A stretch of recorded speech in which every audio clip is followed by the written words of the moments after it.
Alright. Here's my audio. Alright, here are my 2 note cards that I'm using for my speech, as well as a couple of my note cards with some of my quotes. Alright. Can greed be a good thing?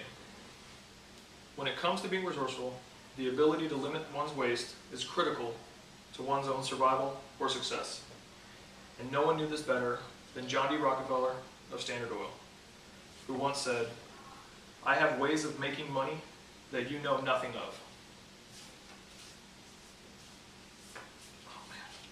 Now, Chris Truman from the Learning Site had said that Native Americans had hunted the buffalo to survive for hundreds of years. They would use them for food, shelter, and clothing for their families. No part of the buffalo was ever wasted, from the horn to the hooves.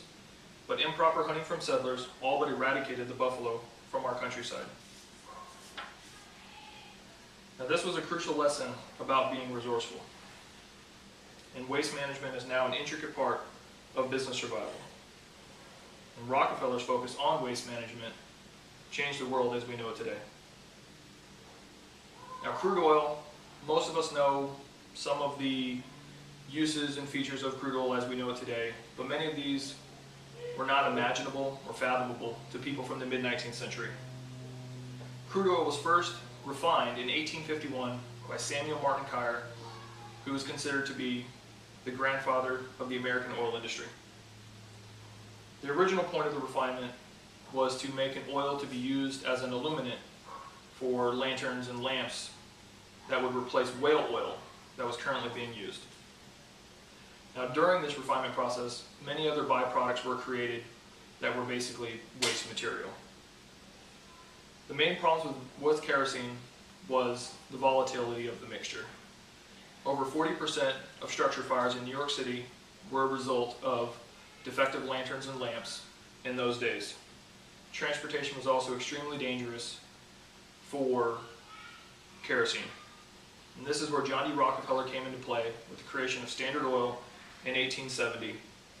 He felt if he could design a trusted formula that was safe for consumption for all families, that he could gain control of a market. So he had to invent safe containers for transportation and production, and what we got was those red metal jugs that we've all seen in movies from back in the day. And by 1890, 90% of all refineries in the United States were now owned by Standard Oil. Now, as we talked about, many byproducts come out of the refinement process for kerosene. Now, most of these were thrown away from the other companies, but John D. Rockefeller could not stand for waste. So instead, he had his chemists and scientists come up for uses for these products.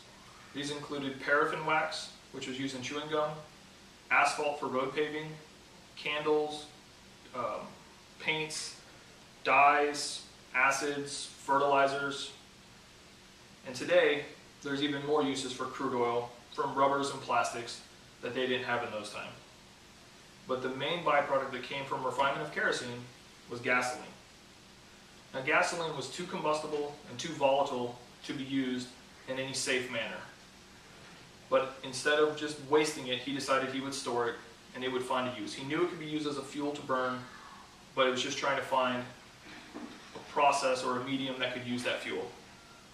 Now, if you think back to these same times, you'll know that in the late 19th century, electricity was now emerging onto the marketplace. There was Edison's DC current, Tesla's alternating current, and they were both competing to see what was going to be the new power source for the United States. And in 1895, the Hoover Dam was awarded to Westinghouse, who was running Tesla's alternating current, and that was now going to power America. And this was a major problem for John Rockefeller and Standard Oil, because their marketplace was in kerosene, which was used to light America. Luckily, at that same time, another young inventor was coming out, which was Henry Ford. And he had the automobile. Rockefeller knew of his invention, so he had his salespeople go meet with Henry Ford and bring him a jug of Standard Oil's, what we now call gasoline, which was to be used in his combustible engine. And then by 1910, with the advances in the automobile, sales increases, gasoline was now outselling kerosene for Standard Oil. And it wasn't only in automobiles that gasoline grew to be used in that time. In 1903, at the Kitty Hawk, the Wright brothers used it in their first air flight.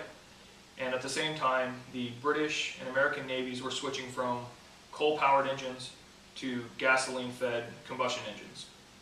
So the next time you're at the pump paying $3 to $4 a gallon, remember that if Rockefeller had not found a use for this waste byproduct that was being disposed of, that the world would not be what it is today.